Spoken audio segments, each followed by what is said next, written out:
All right. Well, here we are, week 2 of our interviews with our funded partners. For those of you who don't know me, I'm Amy Conley with United Way of Door County. And today I have John McMahon with me. John, you want to introduce yourself?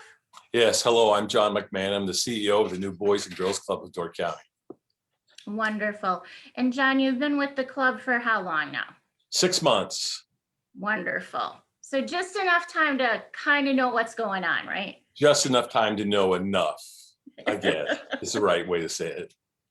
Well, for 2021, we are investing donor dollars into the Boys and Girls Club through the food program. Do you want to let folks know a little bit about what you're doing with the food program? Sure, I'd be happy to. So our food program is called the Community Table. It's called the Community Table because the way we view it is it's about sharing. It's about giving back to the community. It's about giving back to the kids that we serve on a regular basis, but it's also to their families and to the greater community in Door County. And it's also called the Community Table because it's an encompassing program. It's a part of our service program. So we teach our kids here at the club how to create, how to learn, how to explore, and how to share. And this is a part of our sharing program. So we wrap around education around agriculture and farm to table so that the kids and the families understand where the food comes from and how bountiful Door County is in providing a lot of that local food. And so they respect it more on what they receive. And then they also respect more on what they give. So a part of the program that you funded is that we serve meals every day during the academic school year to our kids in our club. For example, in April, we served almost 1,600 meals to our kids. And then we've also implemented a community meals program, which is Monday through Wednesday. It was in the first half of the year. And come fall, it'll be a 5-night a week.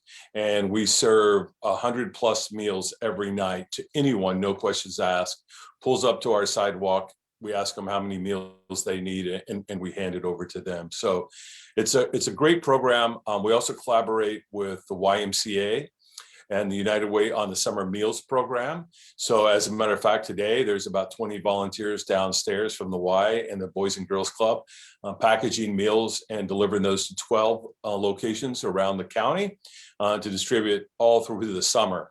We're also, thanks to a gift from Tom Lutzy, will be doing a summer weekend meals program for the children as well. And that program will serve about 380 meals every single weekend, plus snacks for kids to take home. So yeah, it's a much needed program for the community to make sure that there is food security in our location. It's probably for outsiders, it's hard to believe that Door County, of all places, has any food insecurity at all. But it is amazing how much there is and how much need there is. So beyond addressing the food security, is there nutritional value? Are these meals meeting certain requirements?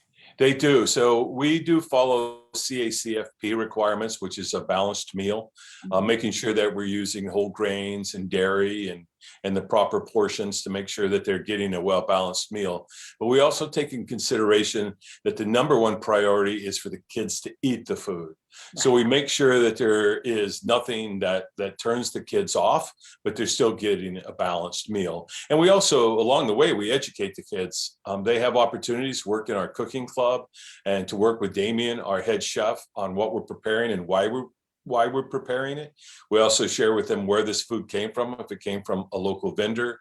And we also do field trips to local farms and ranches and cideries and cheesemakers so that we do add education. We also have our own gardens here where we do some of our own herbs. We'll be doing a lot of tomatoes this year as well. So there is a hands-on experience. It's not just a giving, but it's also they receive a lot of knowledge and education. We don't want them to think that the only food source in the world is McDonald's, right? Right. And helping people understand where their food comes from. You know, I grew up, my parents did not farm, but all of my aunts and uncles did. So I had that knowledge and experience. But as I left, you know, my family and traveled other places and met new people, it was amazing how many people didn't know where their food came from. So yeah, exactly. And it's great also opportunity. It is, and it's also interesting to show them that how much of it can come from Door County, and how much of it, sometimes when you talk in a rural environment about being a farmer or being in the food industry, you think in Wisconsin, you're thinking about dairy cows, and a lot of kids just don't want that lifestyle. But when we introduce them to other opportunities in agriculture that's food related, they're surprised and they're excited about it. So hopefully we're also building the next couple of generations of new agriculture communities and businesses here. So it is exciting. It's also exciting to see the look on their face when we talk about what it looks like prior to going into the grocery store, and to make a connection that live animal will eventually be here. Yes. And they have to kind of process that. And then we teach them the difference between what corporate farming is versus what community farming is. And that really opens their mind to see the opportunities that we have, and to see how much of that we have in Door County, which is really a beautiful thing for everyone.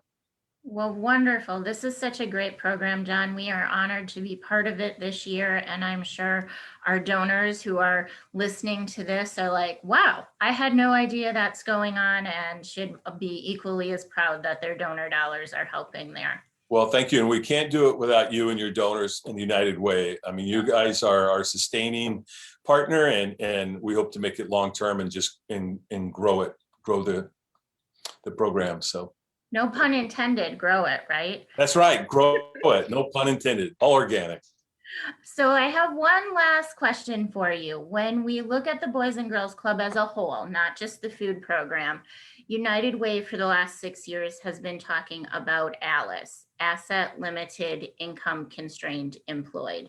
And about 32% of the Door County population is either living in poverty or they're considered ALICE, which means they're above poverty, but they're not quite at that stability level, meaning maybe they're not putting money in savings. They might just be living paycheck to paycheck.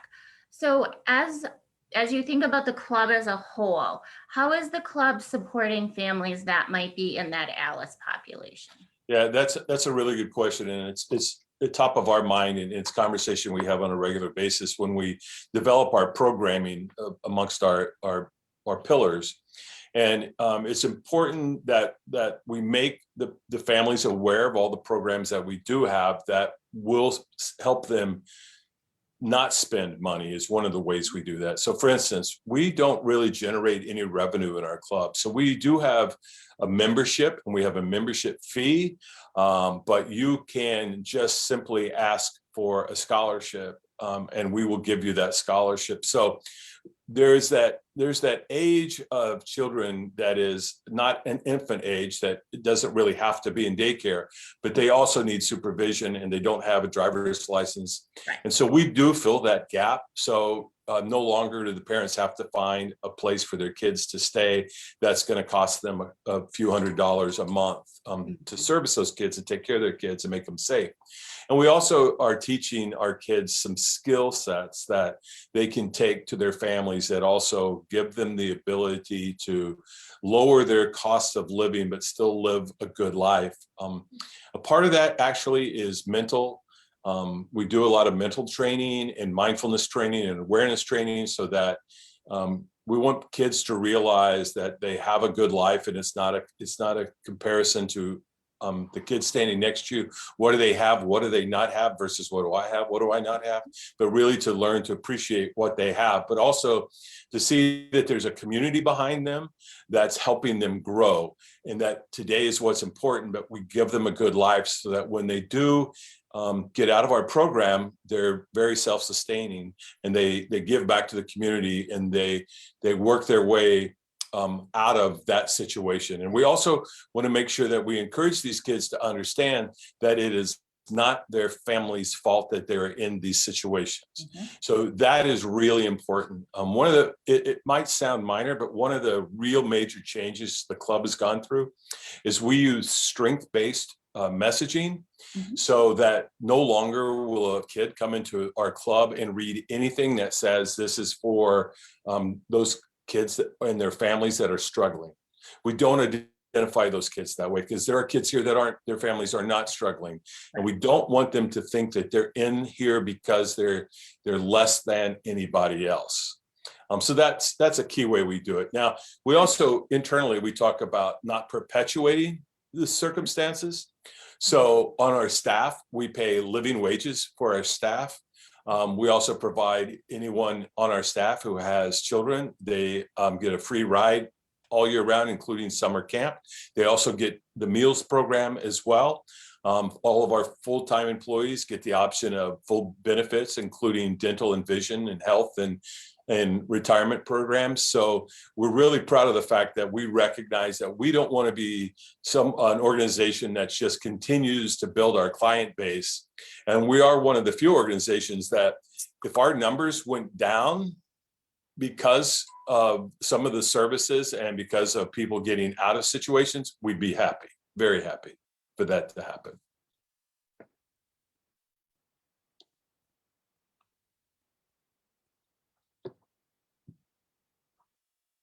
Did I lose you?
Did you lose your internet? I love it.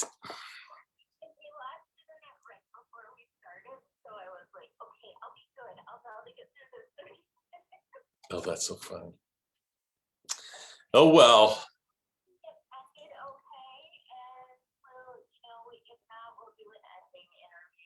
Okay. Okay, that sounds good.